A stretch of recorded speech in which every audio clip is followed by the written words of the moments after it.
Эми жана урматтуу депутаттар, жана туура айтып атасыздар. Эгерде алимент төлөөчү справка көрсөтсө мен иш жерде иштебейм, төлөй турган мен каражатым жок десе, мурда мыйзамда туура эч нерсе кыла албай ошо токтоп калган. А эмне кылыш керек ошол мезгилде төлөй албайм десе, мына экинчи мына сунуштагы мыйзам долбоору. Мына 1 жылдан 3 жылга чейин биз түрмөлөр толтурат экенбиз.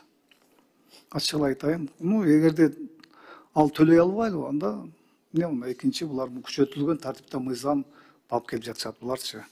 Анда эмесе башка сунуштар жок болсо, анда корутундуну окуйлу, урматтуу депутаттар.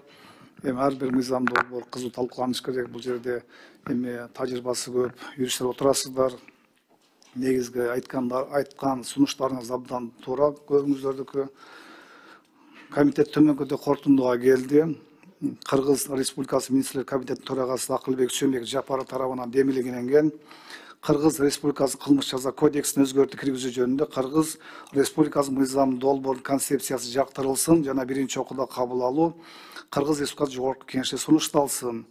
Экинчи, Кыргыз Республикасы Жогорку Кеңешинин жыйналышында мыйзам долбоору боюнча баяндамачы болуп, Кыргыз Республикасынын юстиция министри Баетов аныкталсын. Урматтуу депутаттар, корутунду долбоорунду обурушка коем, добуш бериңиздер, ким макул. Рахмат, чечим кабыл алынды. Мыйзам долбоорун биринчи окууда кабыл алып Кыргыз Республикасы Жогорку Кеңешине сунушталат. Аталган маселе боюнча келгендер бара берсеңиздер болот.